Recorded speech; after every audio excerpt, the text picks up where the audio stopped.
For 500 years, they were a ghost story. A legend the old-timers in the far-flung colonies on the Texas arm of the galaxy would tell to scare the kids, a cautionary tale whispered around flickering plasma fires. The boogeyman of the galaxy. They called them humans. The story always went the same way, a species of brilliant, furious, and arrogant bipeds who rose to prominence on a single, precious blue world. They were full of so much fire, so much ambition, that they inevitably turned it on themselves, burning their own home to a cinder in a final, glorious, and idiotic act of self-destruction before they could ever truly touch the stars. They were a lesson in cosmic hubris. A tragedy. A fairy tale. But what if the fairy tale was wrong? What if the ghosts didn't stay dead? What if they just went somewhere else, somewhere dark, and spent 5 centuries getting stronger? What if they came back? And what if they came back in warships that could black out the stars and look you in the eye while doing it? The vast, empty blackness of the Veil Nebula stretched before Admiral Jax Thorne, commander of the Terran Concord flagship Vigilance. The swirling clouds of dust and gas, beautiful to a tourist, were just a tactical headache to a military man. For a Thrax warrior like Thorne, whose 4 sharp, intelligent eyes were made for spotting threats across barren plains, the decades of relative peace since the Unification Wars had been profoundly, soul-crushingly boring. His species were fighters, bred for conflict and strategy. Patrolling this quiet, forgotten border of the 27-species Concord, a sprawling alliance built on trade and diplomacy, felt less like a duty and more like a retirement home. He stood on the bridge of the Vigilance, a vessel that was the pride of the Concord fleet, a symbol of unified power, yet it hadn't fired its weapons in anger in his entire tenure as its commander. His 4 eyes blinked in a slow, rhythmic sequence, a sign of deep-seated restlessness. He longed for a challenge, for something to break the monotony of endless sensor sweeps and diplomatic pleasantries. "Admiral," a voice cut through his thoughts.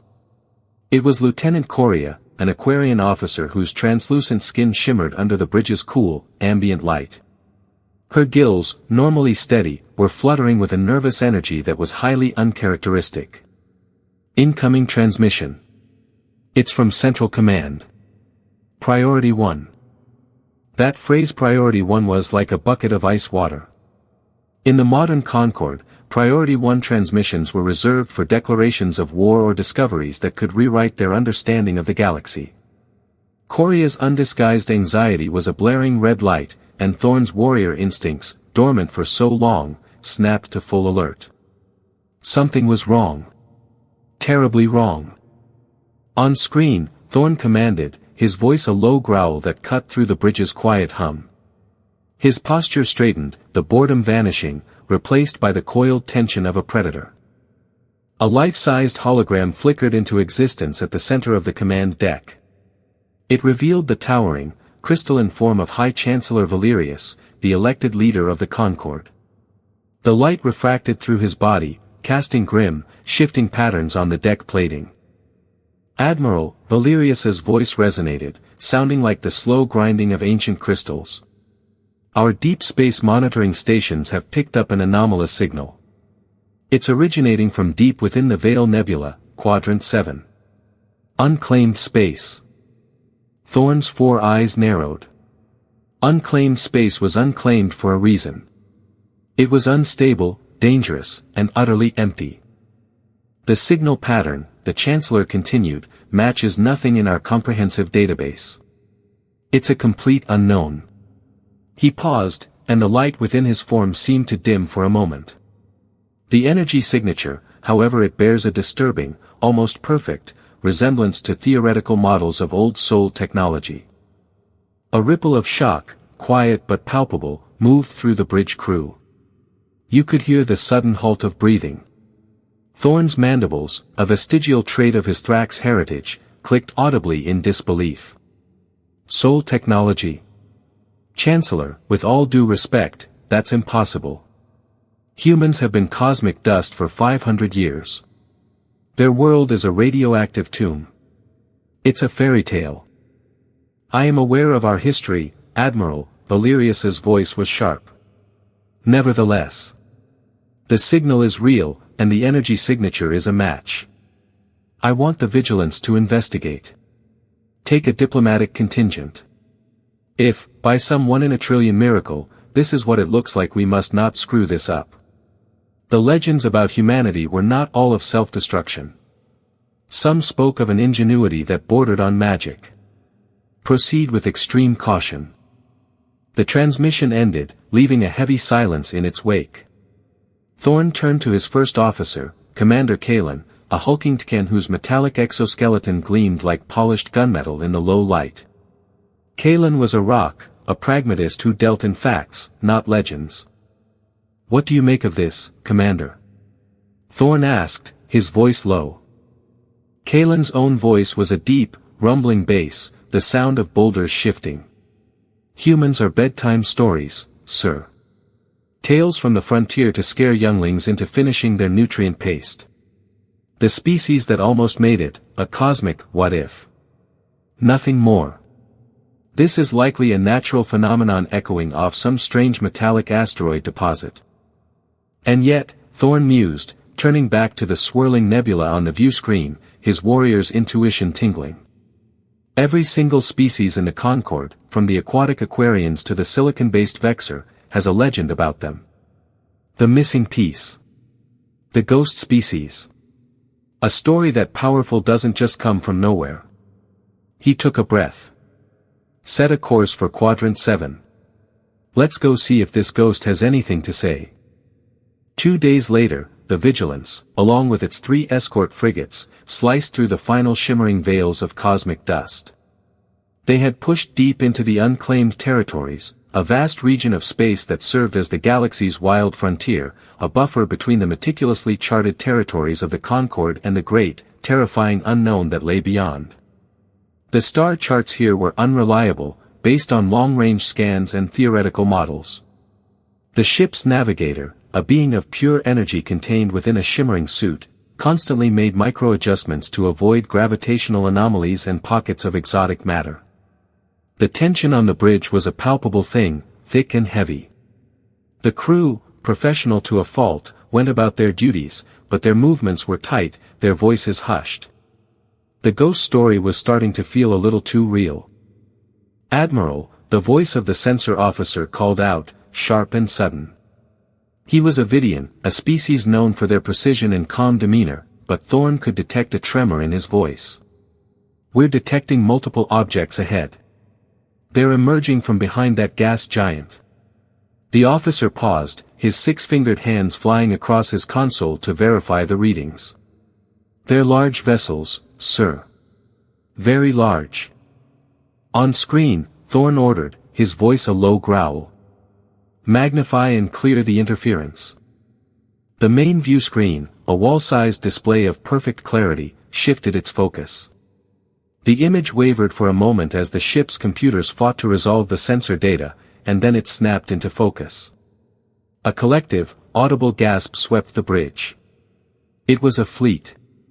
But it was a fleet unlike any they had ever seen, or even imagined. Dozens of ships hung in the dead black of the void, silent and menacing. They were not the functional, almost utilitarian designs of the Concord, nor the chaotic, haphazard builds of pirate clans. These ships were art. Deadly art.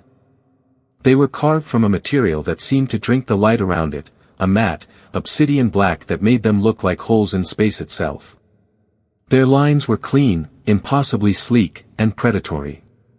They had no visible weapon ports, no bulky shield emitters, no clumsy sensor arrays marring their perfect hulls. They managed to be both brutally elegant and profoundly intimidating, like sharks carved from obsidian and starlight. They radiated a quiet, unassailable lethality that made the Vigilance, the Concord's most powerful warship, feel like a clunky, outdated transport barge. By the first light, Lieutenant Coria whispered, her voice barely audible. "Those aren't Concord designs. Nor from any known pirate clan or rogue state in the Terminus systems," Commander Kalen rumbled, his metallic fists clenching and unclenching at his sides. He was a veteran of a dozen skirmishes, but Thorne could see the raw disbelief in his posture. "These are unknown. Scan them, Thorn ordered, his voice betraying none of the cold dread coiling in his gut. He had to be the rock for his crew. Full spectrum analysis. I want to know what they're made of, what they're powered by, and what they're armed with. Now. The science officer, a slight Vidian named Tell, worked his console, his six-fingered hands a blur of motion. His scales, normally a vibrant blue, began to pale to a sickly green as the data streamed in. Admiral, the energy readings are there off the charts. These vessels are powered by something far beyond our current technology. It's a contained singularity in each ship, a stable black hole. The theoretical physics for that are 500 years beyond us. He swallowed hard. And their hull composition, it's a layered crystalline metallic alloy that seems to actively repair itself. He stopped abruptly. His face, already pale, turned the color of ash. What is it, officer? Thorn demanded, his voice sharp. They're scanning us, sir, Tell stammered. But the precision, it's not a passive scan. It's invasive. They're not just reading our ship's output. They're reading our quantum signatures. They can see everything. He looked up from his console, his eyes wide with a terror Thorn had never seen in a Vidian before. They know our crew complement, our weapon systems charge levels, our shield frequencies. They can probably even read the data on our personal paths. They are inside our ship without ever firing a shot. A dead, cold silence fell over the bridge, heavier and more complete than the vacuum outside. To possess that kind of technology didn't just mean you were advanced. It meant you were on a completely different level of existence. They weren't just a potential threat, they were a foregone conclusion. If they wanted to, they could dismantle the vigilance molecule by molecule, and there wasn't a thing Thorn's crew could do to stop it. The power gap wasn't a gap, it was a canyon, a chasm so wide it was impossible to cross. The warrior in Thorn, the part that analyzed threats, came to a simple, chilling conclusion: we are utterly, hopelessly outmatched. With a deep breath, he found his voice. Open a channel, Thorn said, the words feeling heavy in his mouth. All frequencies. Universal translation matrix active. For several agonizingly long seconds, there was nothing but the soft hiss of static and the thumping of Thorn's own heart in his ears. The bridge crew was frozen, their eyes locked on the obsidian ships hanging in the void. Then, without any warning, every single display on the bridge from the main viewscreen to the crew's personal data slates flickered and changed simultaneously. A single figure appeared. Bipedal. Symmetrical. No visible exoskeleton, no scales, no fur, no other features common to the dozens of known species in the galaxy. The being wore a sleek, dark gray uniform, minimalist and severe, with insignia Thorn couldn't begin to recognize. The face was impassive, the eyes a piercing, intelligent blue. It was a woman. A human woman. This is Captain Evelyn Reed of the Sol Dominion vessel Horizon. Her voice was calm, clear, and carried an unnerving, unyielding confidence. The universal translator rendered it in perfect, unaccented Concord standard. You have entered protected territory. Identify yourselves. The words hung in the air like a death sentence. The bridge crew stared, their minds struggling to process the impossible sight. Humans. The extinct species. The bedtime story. The myths made flesh, standing on the bridge of a warship that could erase them from existence without breaking a sweat. Thorn, his military discipline the only thing keeping him standing, stepped forward. He felt the weight of galactic history on his shoulders. This is Admiral Jax Thorn of the Terran Concord flagship Vigilance, he said, his voice steady despite the tremor in his gut. We detected your signal and came to investigate. We believed your species to be extinct. The human captain's expression remained impassive, but Thorn could see a flicker of something in her eyes. It wasn't pity. It wasn't arrogance. It was something colder. Amusement, perhaps. A slight, almost imperceptible smirk touched her lips. Your belief, she said, her words landing like carefully placed hammer blows, was convenient for us. We have been watching the Concord for centuries. Observing your growth, your politics, your borders. Your expansion has now reached the buffer zone we established long ago. This meeting was inevitable. The revelation sent shockwaves not just through the Concord fleet, but through the entire galactic political structure. The news of humanity's survival, and more pointedly, their terrifying technological superiority, spread like a wildfire. Emergency sessions were called. Leaders of all 27 member species, from worlds hundreds of light-years apart, gathered in a flurry of panicked communications. The legendary species that had supposedly vanished from their own homeworld before the first interstellar contacts had not only survived but had thrived in absolute secrecy. They had spent 5 centuries in the dark, and in that time, they had developed technology that made the Concord's most advanced systems look like primitive relics. 3 days after the initial contact, a diplomatic summit was arranged on a neutral space station, a gleaming jewel of Concord engineering that orbited a binary star at the very edge of the unclaimed territories. The station, named Unity Point, felt like a deeply ironic choice for a meeting so fraught with tension. Admiral Thorne, now thrust into the role of lead diplomat by circumstance, led the Concord delegation. He was accompanied by a diverse array of diplomats, sharp-witted Vexer, telepathic Minder, and stoic Tkan, a kaleidoscope of forms representing the vastness of the Concord. As they walked towards the designated meeting chamber, Thorne noticed the stark, almost jarring difference between the two groups. The Concord representatives were a vibrant, chaotic mix-scaled, furred, crystalline, even gaseous beings contained in sophisticated environment suits. The humans, on the other hand, presented a unified, disciplined front. Though they varied in skin tone, hair color, and facial features, they all wore the same severe, practical gray uniform.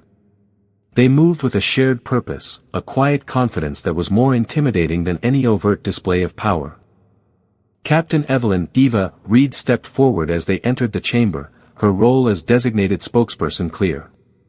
The room was stark, minimalist, chosen for its lack of adornment to avoid any cultural offense. The Soul Dominion appreciates this opportunity for dialogue, Reed began, her voice calm and measured, betraying no emotion.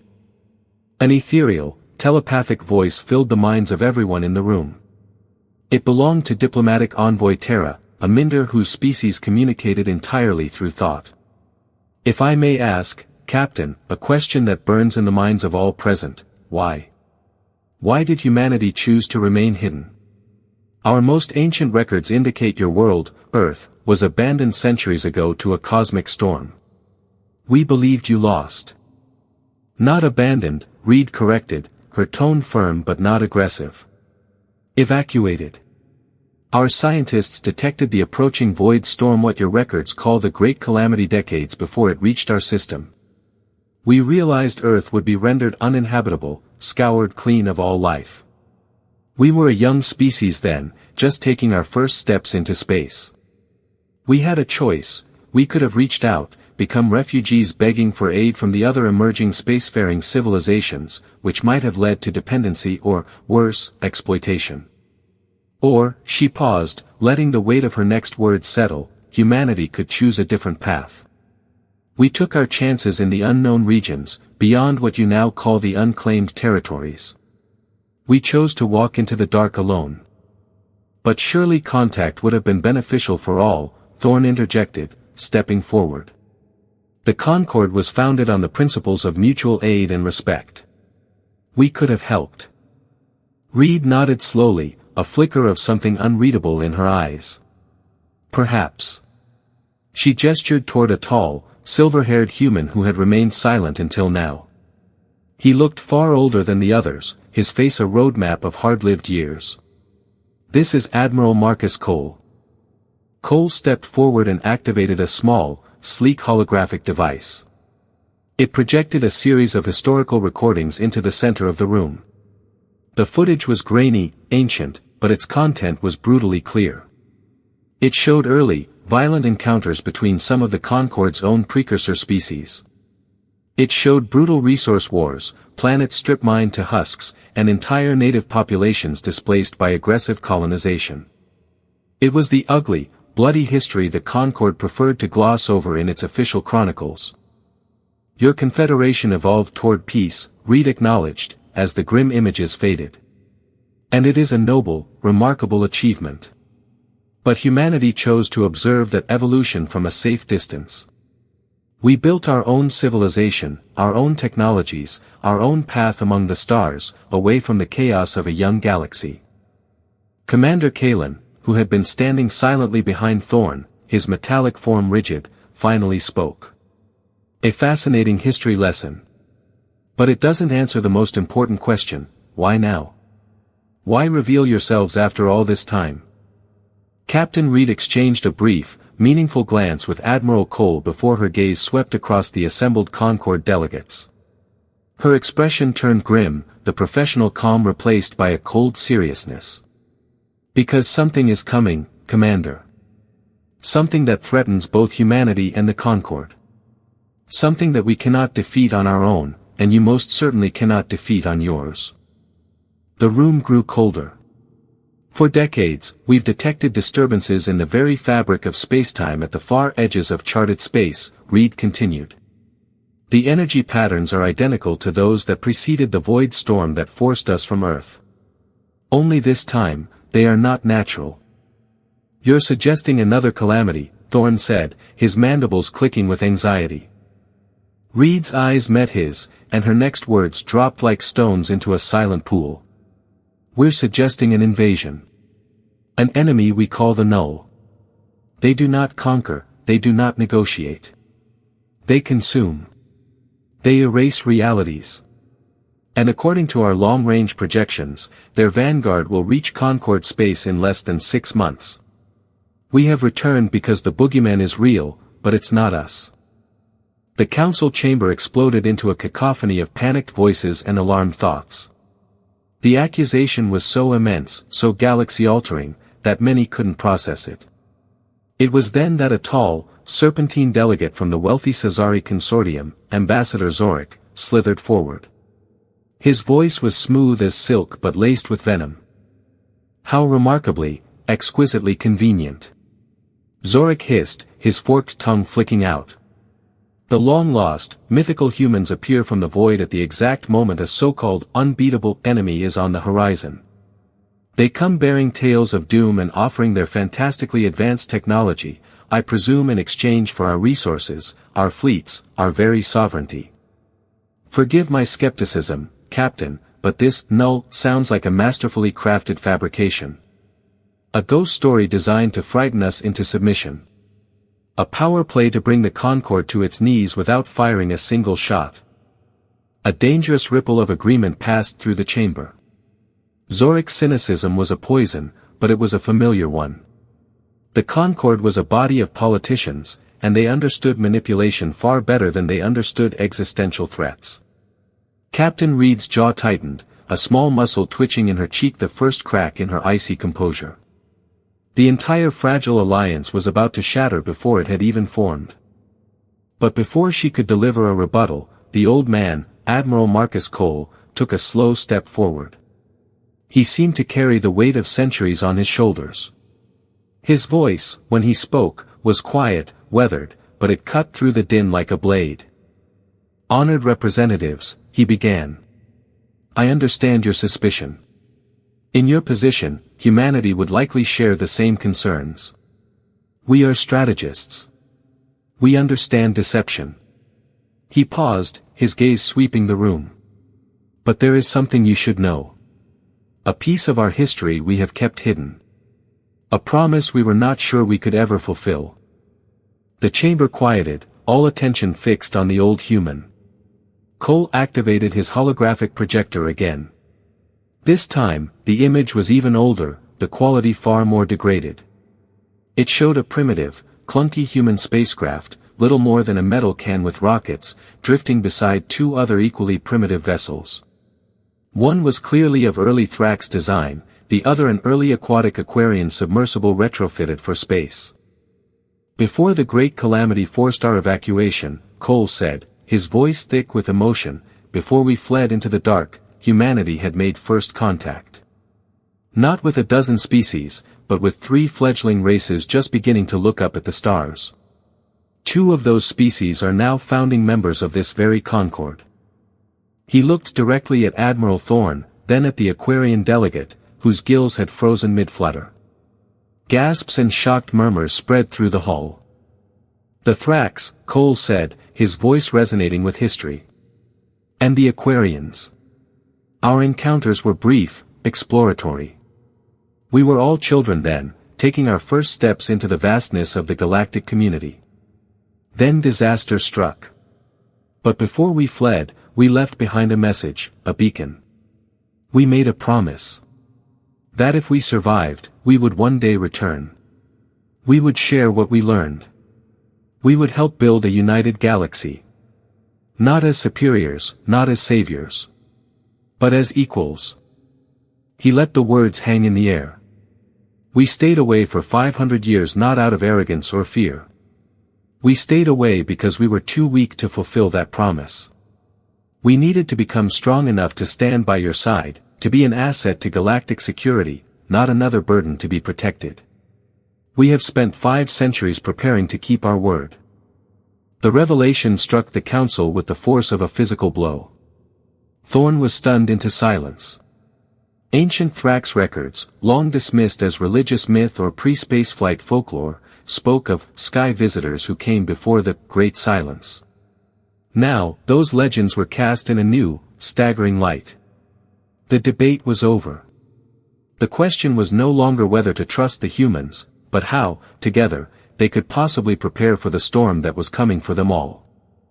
2 months later, the unclaimed territories, once a symbol of emptiness and the unknown, became the largest military training ground in galactic history. The first joint human Concord military exercises commenced, an endeavor born of desperate necessity. The sight was surreal, sleek, obsidian human warships flying in tight, perfect formations alongside the more diverse, and admittedly clumsier, vessels of the Concord. It was an alliance forged not in trust, but in shared fear. Admiral Thorne found himself aboard the human flagship, the Horizon, observing their operations alongside Captain Reed. He had been invited to witness their command structure firsthand, a gesture of transparency that was both appreciated and deeply unsettling. The human bridge was a place of quiet, focused intensity. There were no raised voices, no panicked commands. Humans, both military and civilian specialists, worked in seamless integration with newly assigned Concord officers, a silent ballet of efficiency.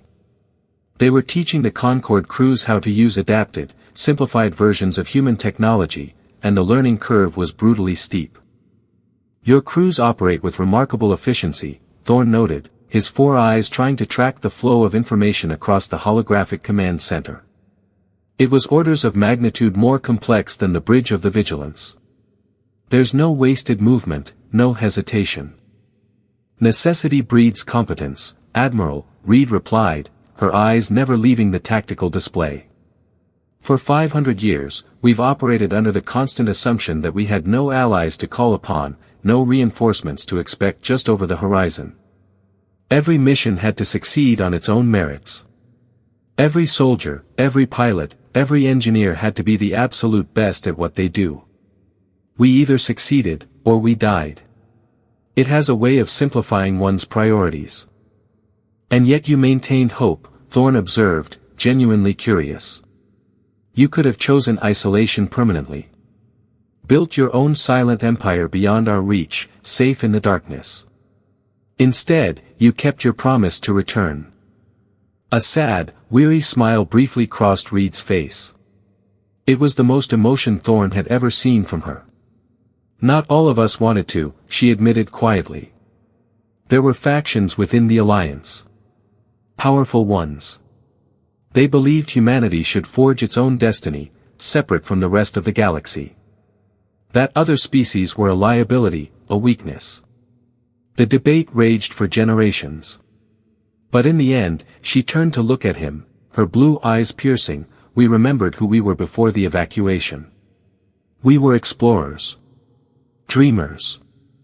Seekers of connection. To remain alone forever would have been a betrayal of our own nature. It would have meant we had truly gone extinct, even if our bodies still lived. Meanwhile, aboard the Concorde flagship Vigilance, now undergoing a massive retrofitting, the cultural and technological clash was in full effect. A young Concorde ensign, a 22-year-old human descendant from a dusty frontier colony on New Austin in the Texas Arm, named Miller, was staring at a newly installed human targeting console, his face a mask of frustration. The interface was not logical in the way Concorde tech was. It was intuitive, almost symbiotic, and it was fighting him every step of the way. "Come on, you piece of junk," Miller muttered under his breath, sweat beading on his forehead. "How do you even the power flow matrix won't sync with the primary capacitor?" A grizzled human officer, a master gunnery sergeant with a jaw that looked like it was carved from granite and a name tag that read Sarge, leaned over his shoulder. He smelled of recycled air and machine oil. "You're overthinking it, son," the gunnery sergeant said, his voice a low growl. "You're trying to fly it like one of your Concorde jalopies. This ain't a puzzle, it's a tool. It's a weapon. Stop fighting it. Feel the flow of data. You're trying to route it through 10 different safety protocols. We don't use M."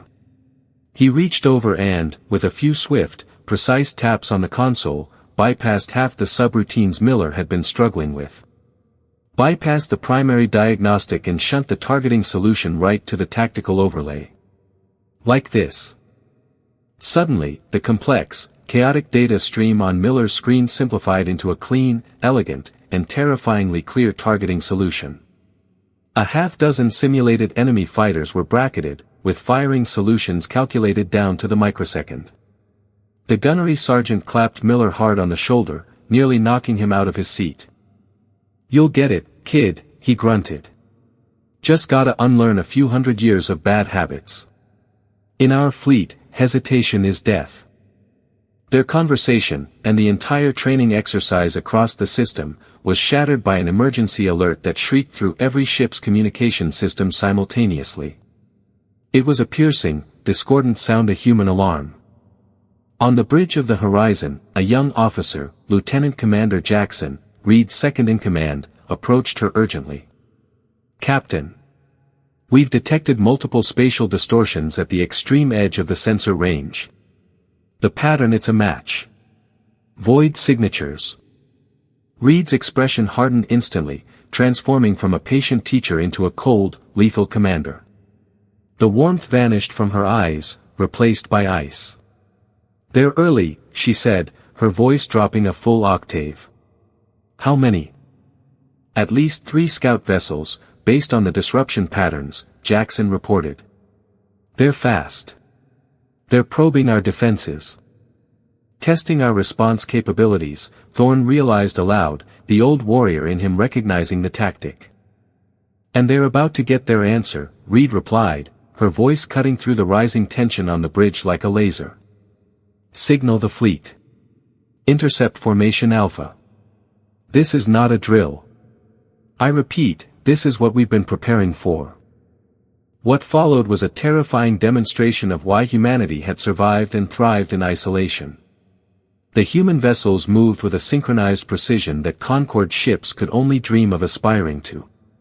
Their advanced directed energy weapons, far more powerful than anything in the Concorde's arsenal, activated with silent, deadly efficiency.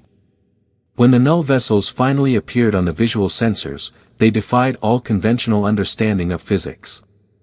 They seemed to phase in and out of normal space, their forms fluctuating between solid, jagged matter and shimmering energy. Their hulls absorbed light rather than reflecting it, creating the horrifying impression of mobile, three-dimensional tears in the fabric of reality itself.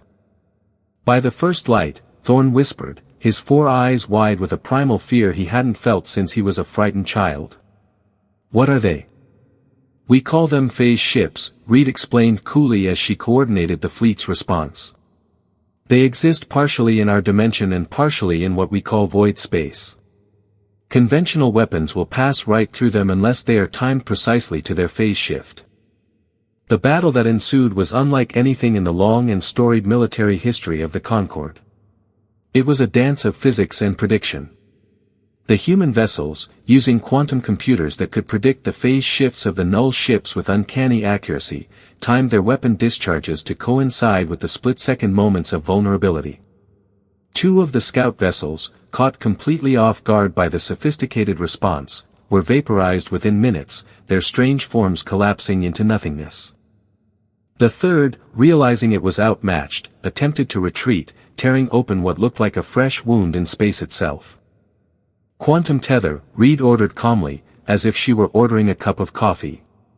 "Do not let it escape." The horizon fired a single, brilliant beam of coherent energy that somehow latched onto the escaping vessel, anchoring it in normal space and preventing its retreat. "We need intelligence more than another destroyed ship," she explained to Thorne, her eyes fixed on the struggling null vessel. This one we capture." The boarding operation, and what they would find inside, would confirm all their worst fears, and then some. The war had begun. The intelligence gleaned from the captured null scout ship was horrifying. The creatures within weren't biological in any conventional sense. They were beings of pure, malevolent energy, patterns of void stuff that manipulated matter around them to create temporary, jagged physical forms when necessary. They communicated through raw electromagnetic pulses that screamed of hunger and annihilation. The human scientists, working alongside the Concorde's top exobiologists, managed to establish a rudimentary, nightmarish form of communication. What they learned confirmed their worst fears. The scout vessels were merely the vanguard, the outriders of a massive invasion force. They were drawn to the galaxy like moths to a flame, attracted by the bright energy signature of technologically advanced civilizations. The null didn't conquer, they consumed. They absorbed the energy of stars, planets, and every living being to fuel their relentless, cancerous expansion across the dimensions. 3 months later, the main invasion force arrived. It wasn't a subtle entry. Space itself at the edge of the Concorde territories began to warp and twist, the stars themselves seeming to recoil. It wasn't a fleet that arrived, it was a cancer, spreading across the void. Hundreds of null-phase ships, varying in size from small, ravenous attackers that swarmed like piranhas to massive, city-sized dreadnoughts, poured through a festering tear in reality. And behind them, blooming into existence like a nightmare made manifest, was something even larger. A construct the size of a small moon, a jagged sphere of impossible angles and pulsating, sickly purple energies that defied analysis and seemed to scream wrongness at the very fabric of the universe. On the bridge of the Vigilance, now retrofitted with alien human technology he was only just beginning to trust, Admiral Jax Thorne stood before the main viewscreen. The largest armada ever assembled in known space, over 800 vessels, a mix of Concorde and Sol Dominion ships, stood ready to make their stand. Captain Reed's holographic image appeared before him, her expression a mask of pure, resolute steel. "The defensive line is established, Admiral," her voice was crisp and clear over the comms. "All ships report ready status. The phase synchronization technology has been deployed across the entire Allied fleet. Your gunners will see targeting solutions appear on their consoles when the enemy vessels phase into our dimension. The timing will be automated by our battle network. They simply need to fire when indicated. Pull the trigger when the light turns green." Thorne's mandibles clicked in acknowledgement. The fate of trillions rested on technology he didn't fully understand and an alliance with a species he'd believed to be a myth just months ago. "Captain Reed Eva," he said, using her first name for the first time. "Whatever happens today, I want you to know that the Confederation recognizes the debt we owe humanity. After all these centuries you kept your promise." A rare, grim smile touched her lips. It didn't reach her eyes. "Let's make sure there's a galaxy left to enjoy that friendship, Jax." As the first wave of the null fleet surged forward, a tide of darkness and impossible geometry, Thorne turned to his crew. "All ships," his voice boomed across the Concorde fleet's comm channel, filled with a fire he hadn't felt in decades. "Battle formation. Remember your training. Trust the targeting systems. Trust our new allies. For the Concord. For our homes. Hold the line. The battle that followed would be remembered for generations as the Void War, a desperate, brutal struggle against an enemy that defied the very laws of physics. The space between the two fleets erupted into a chaotic hellscape of light and shadow. The human-designed phase synchronization weapons proved devastatingly effective, tearing chunks out of the Null fleet, but the sheer, overwhelming number of enemy vessels was a crushing weight. For every Null ship they destroyed, 2 more seemed to swarm forward to take its place. The Allied line began to strain, then buckle. A squadron of Concord cruisers, too slow to evade a concentrated volley, were vaporized in an instant. On the bridge of the Vigilance, an explosion rocked the port side of the ship, sending sparks showering from the ceiling. Alarms blared. Shields at 12% and failing, an officer yelled. The primary power conduit to the forward shield array is fried. Ensign Miller, the young officer from the Texas Arm, saw the flashing red warnings on his console. He saw the grim look on his captain's face. Without waiting for an order, he acted. He ripped open a maintenance panel, ignoring the searing heat and the blue electrical arcs that lashed out at him. With raw determination, he grabbed the thick, auxiliary power cable and, with a grunt of exertion, manually slammed it into the emergency socket, rerouting backup power directly to the forward shields. They flared back to life, shimmering with renewed strength, just as another volley of void energy slammed into them, holding firm. Miller collapsed back into his chair, his hands smoking, a grin of pure, adrenaline-fueled triumph on his face. All across the fleet, similar acts of desperation and newfound courage were playing out. The Concord crews, guided by human tech and inspired by human ferocity, were fighting with a strength they never knew they possessed. But it wasn't enough. The line was about to break. The massive Null mothership was beginning to pulse, gathering energy for what could only be a fleet-shattering blow. On the bridge of the horizon, Captain Reed watched the tactical display, her face a mask of cold calculation. Her fleet was taking losses. The Concord fleet was taking even more. Her strategy had failed. It was time for a new one. Execute gravity shear, she commanded, her voice deathly quiet. Her second-in-command, Jackson, stared at her in disbelief. Captain, the tactical analysis deemed that maneuver suicidal. The structural stress on the ships, we might not survive it. So is losing, Reed shot back, her eyes never leaving the screen. Do it. Now. What happened next was an act of such cosmic recklessness that it would be studied by tacticians for centuries. The Horizon and its elite squadron of 4 other human warships broke formation. They dived directly towards the Null fleet, and then they did something that should have been impossible. They perfectly synchronized their singularity drive systems, creating a focused, concentrated gravitational wavy tidal wave in the fabric of spacetime itself. The wave, visible as a shimmering distortion, ripped through space. It slammed into the heart of the Null fleet. It didn't destroy them. It did something worse. It violently and catastrophically disrupted their phasing abilities, dragging hundreds of the ethereal ships fully into normal space and holding them there, solid, material, and for the first time, completely vulnerable. All ships. Reed's voice screamed across the fleet-wide comms, raw and triumphant. Target the enemy command vessel.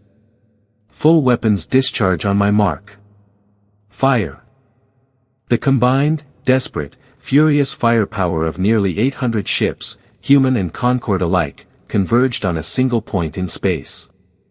Beams of pure energy, lances of plasma, and projectiles moving at near light speed all slammed into the Null mothership at the exact same instant. The resulting explosion was silent, but absolute. It didn't just destroy the mothership, it created a cascade failure, a chain reaction of exploding void energy. The remaining Null ships, their anchor to reality severed by the destruction of their command vessel, began to destabilize. Their forms flickered wildly between energy and matter before collapsing in on themselves, winking out of existence one by one. In the sudden, shocking silence, the Allied fleet, battered but unbroken, drifted amid the wreckage of their impossible victory. In the aftermath, a heavy silence settled over the fleet, punctuated only by the crackle of damage reports and the urgent chatter of rescue operations. The cost had been heavy. 63 ships, with thousands of souls aboard, were gone. Another 92 were heavily damaged, crippled and bleeding atmosphere into the void. But the line had held. The null advance had been shattered, their remaining forces scattering and retreating back into the darkness beyond sensor range. They had won the day. On the observation deck of the Vigilance, overlooking the scarred but victorious fleet, Admiral Thorne found himself once again standing with Captain Reed, who had come aboard to coordinate the recovery efforts. The adrenaline of battle had faded, leaving behind a profound sense of exhaustion and shared, hard-earned respect. "They'll be back," Thorne said, his voice a low rumble. It wasn't a question. Eventually, Reed admitted, her gaze fixed on the distant stars. But not soon. They're hunters, but they're also strategists. They lost too much today. And when they do return, they'll find a galaxy that is united against them. A galaxy that is ready. The following day, the High Council of the Terran Concord convened an emergency session. With the immediate threat contained, the discussion turned to the future. High Chancellor Valerius addressed the assembled holographic representatives, his crystalline form seeming to shine with a newfound light. For centuries, he proclaimed, his voice resonating with historical weight, we believed humans were a lost species, a missed opportunity, a sad footnote in the galactic story. We built the Confederation without them, never knowing they watched from afar, building their strength, honoring an ancient promise to return. He paused. Today, I propose we formalize what has already been demonstrated in the crucible of battle. A full, permanent, and equal alliance between the Galactic Confederation and the Earth Alliance. The vote was immediate. And it was unanimous. After 500 years of separation, of living as ghosts in their own galaxy, humanity would finally take its rightful place in the galactic community. Not as supplicants or refugees, but as equals. As partners. Perhaps even as saviors. As the formal ceremonies concluded days later, Admiral Thorne approached Captain Reed one last time before she returned to the horizon. Your species was never truly forgotten, you know, Thorne said quietly. In our histories, in our myths, humans were always the missing piece. The ghost species that might have changed everything. Now we know you were there all along, just waiting for the right moment. Captain Reed turned to him, a faint, genuine smile finally reaching her eyes. Not waiting, Admiral, she corrected him gently. Preparing. There's a difference. Together, they looked out at the combined fleet, Thrax cruisers floating side by side with human destroyers, the beginning of a new, uncertain, but hopeful era for both their civilizations. The stars no longer seemed so cold and distant. They were full of promise and possibility. The ghost species had returned. And the galaxy, forged anew in the fires of an impossible war, would never be the same again. When you look at this story, it's about more than just aliens and massive spaceships. Down here on the ground, it hits on a truth we know well in Texas: legends are often just the simple part of a much more complicated story. The entire galaxy looked at humanity as a cautionary tale, a bunch of hot-headed failures who burned out. But they were looking at the ashes, not the ember that was carried into the dark. The real lesson isn't just about not judging a book by its cover. It's about the profound difference between waiting and preparing. The Concorde was waiting for peace to continue. Humanity was preparing for war. They understood that to truly be a reliable partner, to be strong enough to help your neighbors, you first have to be strong enough to stand on your own 2 feet, even if that means walking into the dark alone for a while. True strength isn't just about winning a fight, it's about having the grit and resolve to spend 500 years getting ready for it, all to keep a promise. That's not a failure. That's a blueprint for survival. So here's the big question I want to leave with you all down in the comments: if you were in humanity's shoes, facing extinction on Earth, would you have made the same monumental choice? To vanish into the unknown for 5 centuries, risking being forgotten entirely, all to return strong enough to keep a promise? Or would you have sought help from the other alien species, risking being controlled, assimilated, or seen as a burden, but potentially saving more of your people in the short term? What is the price of true independence? Let me know your thoughts, and if this story made you think, do us a solid and hit that like button, subscribe for more, and share this with someone who appreciates a good story.